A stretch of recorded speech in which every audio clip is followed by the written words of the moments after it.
Myoho Renge Kyo.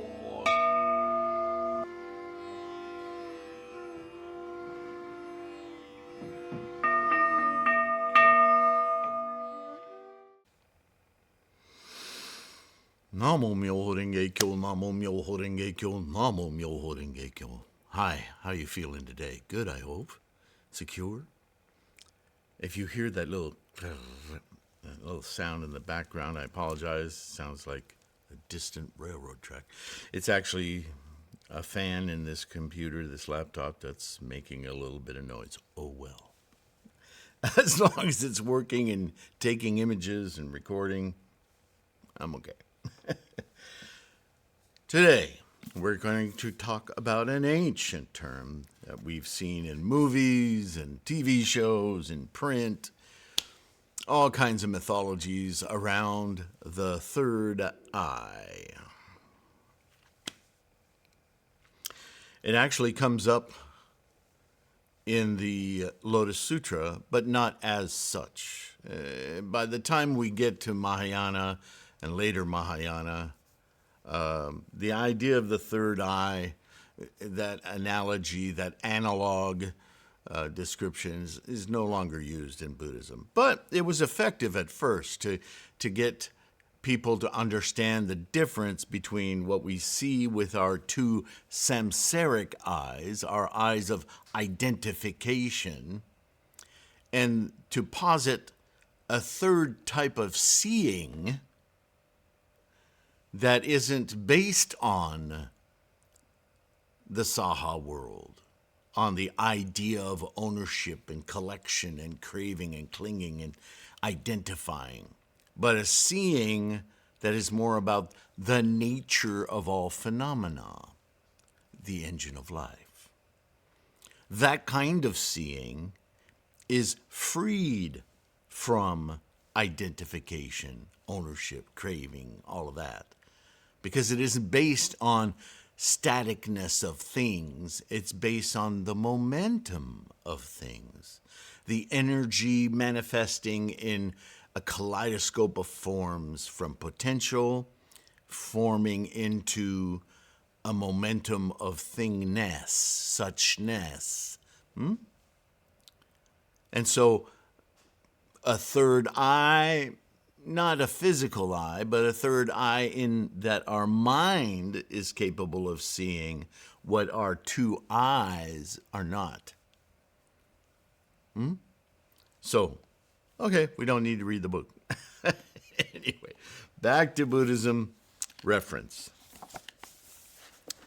So we're going to go over a bit of the history of the third eye, definitions of it, and then we'll wrap it up with what we know as modern Buddhists, as Nichiren would interpret, yeah?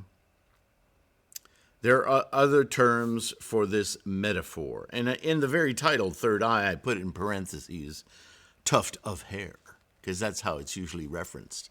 The tuft of hair between the eyebrows. Not a physical eye, but pointing at the mind. 1, the Buddha eye. We talk about the Buddha eye all the time. Another way of referring to this third eye, this third way of seeing. The fully enlightened, unencumbered mind of clarity that perceives all phenomena as they actually are. A process of moment-to-moment instantiation of potential without restriction of time or space. Wow. This Buddha eye is the eye unaffected by the skandhas, or eye consciousness, which is a manifestation of the samsaric eye, the physical eye of identification. Number 2, GoHonzon. This is Nichiren's contribution, yeah? The transmigration from the samsaric mind of identification through to the liberated,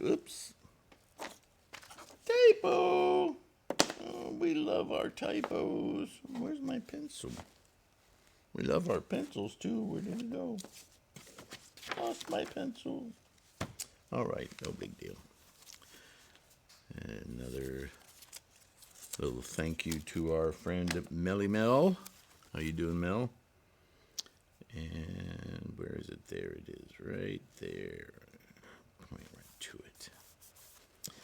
Through to the liberated and unencumbered mind of our enlightened nature, or Buddha-ness. Yeah. The clear mind, the sentient mind unencumbered by craving and clinging of the skandhas. These are all different ways of pointing to the same thing, aren't they?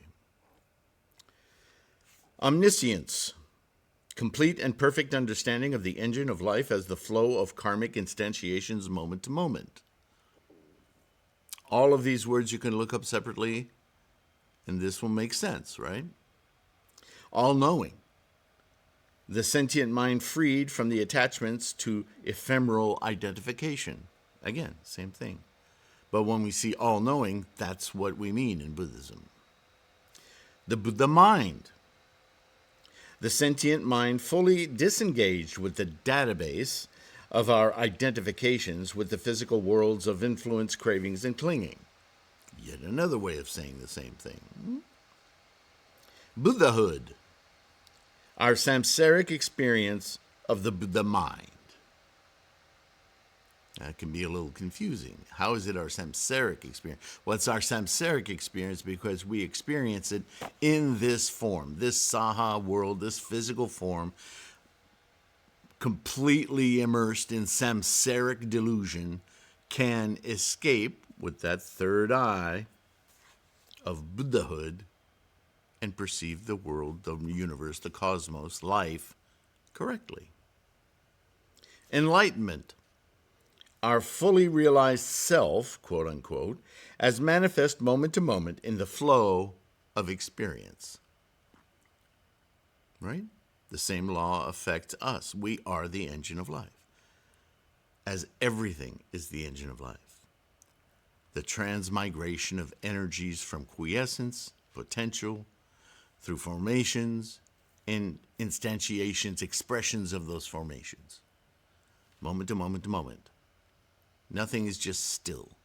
There's no such thing as stasis. We have that kind of term in mathematics, but it's only there as a point, a transmigratory point of nothing.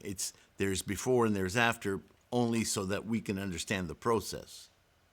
Do you see? There's a kinetics to being. To be is itself momentum. It is not a static thing. Nothing is static. The cosmos is constantly expressing more and more potential. That's why it's accelerating and getting bigger and bigger.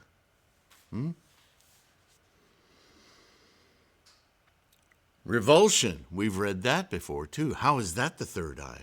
Because of what it means. Revulsion, also used as a freeing from the attachments of the cravings and clingings of the samsaric mind of identification, discrimination, and collection. All right, so these are 9 different ways of saying the third eye. In the Lotus Sutra, Myoho Renge Kyo, we read of a ray of light emanating from Shakyamuni Buddha's tuft of white hair between his brows. This ray of light is none other than the enlightenment of the Buddha mind.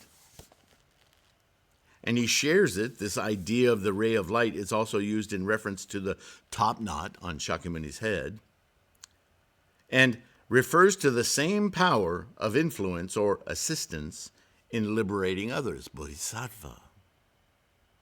Although in this case it is the skandhas of thoughts and the monkey mind that are ceased or subdued. So the point in the Lotus Sutra, again, this third eye, this new way of seeing with clarity, utmost clarity, to understand the process of life, the engine of life, is something that, having experienced it, Shakyamuni, how shall I say it, inculcates this Buddha eye, this third eye, into the entire populace of the audience in the Lotus Sutra, which is all of humanity. at all different stages of practice and ignorance, yes? And he gives them a glimpse instantly. And everyone's bowled over, right? Oh, what is this? Oh, this is amazing. And now everybody wants to know, because he only does it for an instant, right? For moments. And everyone is bowled over. They want to know, how do you do this? What is this? This is the Lotus Sutra, ladies and gentlemen. And the device of the third eye, the analogy, the analog of a third eye for this way of seeing with clarity the reality of all phenomena. You, me, rocks, trees, planets, cosmos, the way everything works, how energy forms into expressions of potential, karma,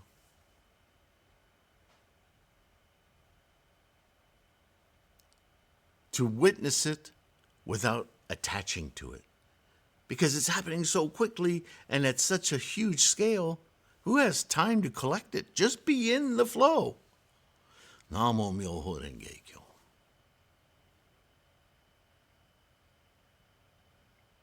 So from a very simple term, third eye, we're talking about the same concept over and over and over and over, right? For 50-some years of his life, Buddha Shakyamuni was trying desperately to communicate this idea. Well, you and I now, in this modern era, in the age of Mappo, as it were, Nichiren tells us the same thing. There is no other happiness in this life than to chant Namo Myoho Renge Kyo. Why? Because Namu, I, Myoho Renge Kyo, open my eye.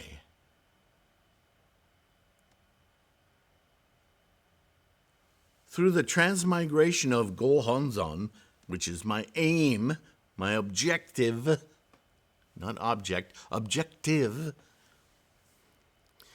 in my Buddhist practice, is to experience fully that third eye. That full engagement with the engine of life. Namu Myoho Renge Kyo. Okay? Third eye.